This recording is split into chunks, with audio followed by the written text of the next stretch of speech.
Alrighty, here we go, guys. Welcome, everyone, and we are starting. Let me just make sure everyone can join us.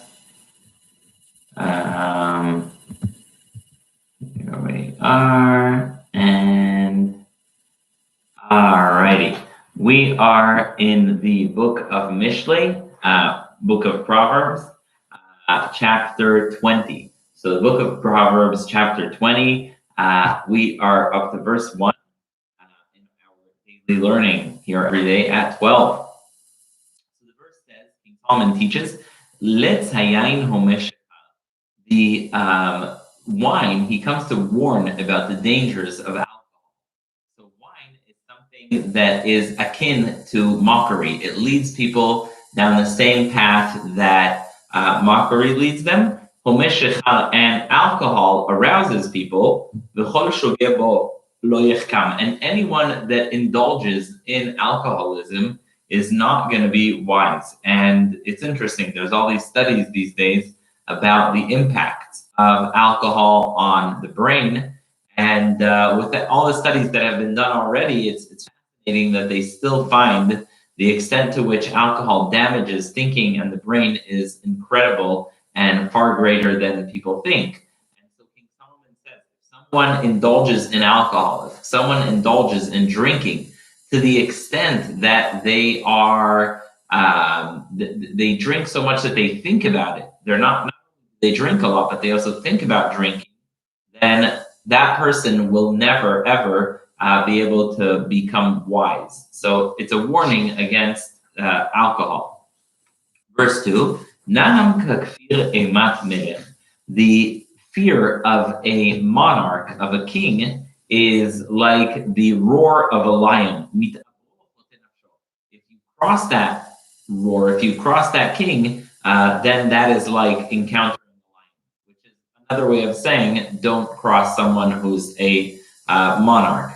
Next is a beautiful concept because a lot of times people get into a fight and they think they'll look better by getting into a fight. But King Solomon says, "Kavod la'ish shevet meriv." You know what's real honor? King Solomon teaches the real honor is backing up from a fight, stepping away from a fight. Kavod la'ish shevet meriv. The greatest honor, the thing that's going to show your honor most, is if you step back from a fight. V'chol evil yitgala. And if someone is foolish, then they are going to show that foolishness through fighting. So if you step away from a fight, that's actually a much greater sign of wisdom and character. Verse 4, chapter 20, verse 4 in the book of Mishlei, Mechoref atzel lo yachosh. In the winter, the lazy person will not plow. In Israel and throughout the Middle East, the time you plow and prepare your crops is the winter, because it only rains in the winter. It doesn't rain in the summer. So if you miss the season, if you don't put your crops in the winter, then you are pretty much, you missed that opportunity for the year.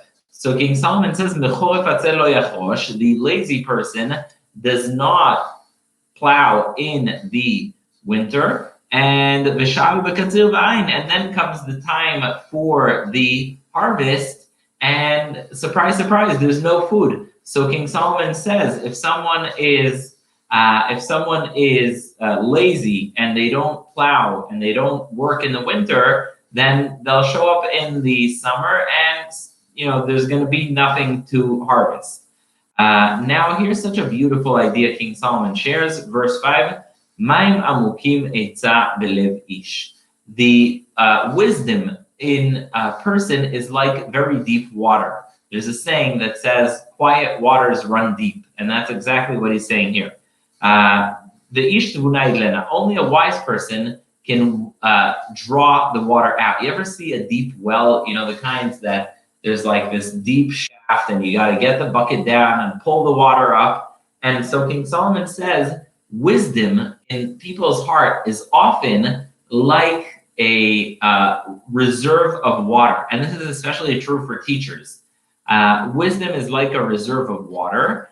And if you connect it, if you tap it, then you'll be able to draw it out. So if you see a student, they won't necessarily come forward with their wisdom. If you see a child, they won't necessarily come forward with their wisdom. As a teacher, you learn, one of the first things you learn is that when you ask a question, the temptation is to just call on the person who raises their hands first. But what you really want to do is give some wait time, because there are kids that are not going to answer unless you wait a bit, and then they'll finally pick their hand up, and then they'll say something really smart. So King Solomon says, wisdom is like water in a deep well. Only the really thoughtful can draw it out. Only the people who really tap that wisdom. Sometimes the quietest people are the smartest people. And so you have to get them confident. You have to be able to get that information. Thank you. I appreciate the kind feedback. Thank you. So he says, the wisdom in a person's heart is like deep water, and only the wise can draw it out. Next is verse 6, very, very beautiful verse, is Rav Adam Yikra Ish Chasdo.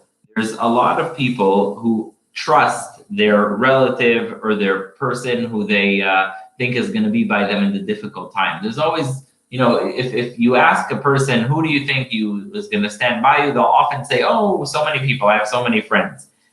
However, the Ish Emunim Yimtza, when the time comes, when push comes to shove, when it's actually the time you need your friends, then it's much harder to find a faithful person. They have all these studies where they ask people, if you run into tough times, who do you think you can turn to? How many friends do you think you have? And then they compare it sometimes to what actually happens. And that's what King Solomon is saying. Often we think there's so many people out there, but really it's not common to find a faithful person.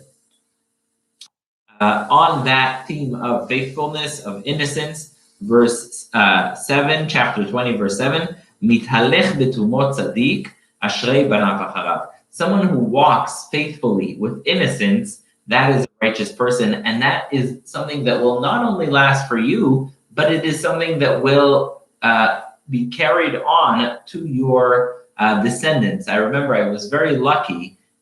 Sometimes I was in a situation I had to speak to someone, and they said to me, oh, I remember your grandfather, what a good guy.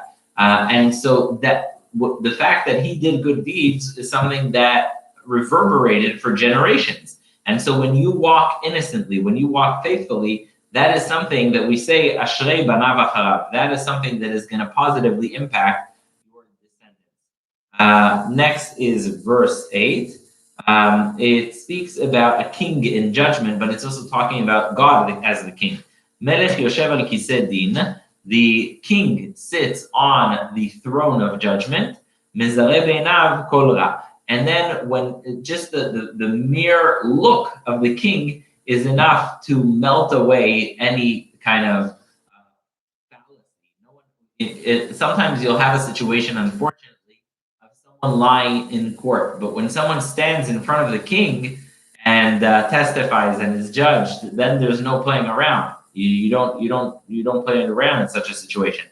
And so when we stand before judgment, when we stand for judgment before God, that is a similar idea that all the bad melts away. And then King Solomon continues, verse 9, Mi omar zikiti libi. Who is going to say my heart is absolutely pure? Taharti mechatati. I am pure from my sin.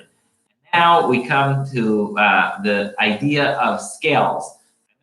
That it used to be that all shopping, all commerce was done with scales. You had two scales, and you have on one side the item being sold, on the other side you have rocks. And if the rocks are not fair, if the rocks are not just and properly standardized, then there's some kind of deceit going on. So King Solomon reminds us, really very, very important thing. If someone has different kinds of measures, different kinds of rocks, different standards. You have one rock that says 1 pound for this customer, one rock that says 1 pound for that customer. You have different standards, a dishonest business system, then To'avat Hashem Gam Shneim. Then God abhors and despises anything that's used for deception and causing any kind. Verse 12, Ozen shomat v'ayin roah, Hashem asah gam shneim. A listening ear and a eye that is able to see, God created both of those. And now we go to verse 13, which is actually very interesting to mention in our generation, because he says as follows: "Al te'av she'naf tivash." Do not love sleep, lest you become impoverished. And I think today we have the opposite problem. I think today people sleep too little, and yet somehow we manage to be so unproductive. So King Solomon says, if you sleep too much, then that's going to cause you to become poor. You won't do any work.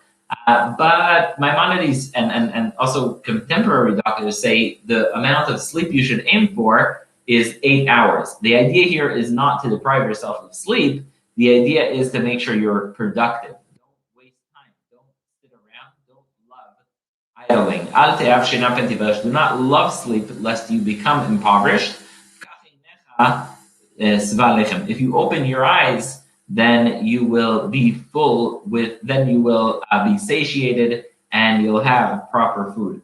And finally, last one is Ra Ra Yomar Koneh ve'ozel lo az yitalal. If someone goes to buy something, they are more likely to be dissatisfied than the other way around. It's rare that the seller is like, oh, that was a terrible sale. Often people say, oh, that was a terrible purchase. That is another wisdom from King Solomon. And God willing, tomorrow we'll continue from verse 15 and speak about the gold and pearls that King Solomon speaks about. I very much appreciate you being here. Thank you so much. Comments are very welcome. And God willing, we will be here again tomorrow. Thank you so much for joining. I very much appreciate it, and wishing everyone a very, very good day. Thank you so much, and a good day to all.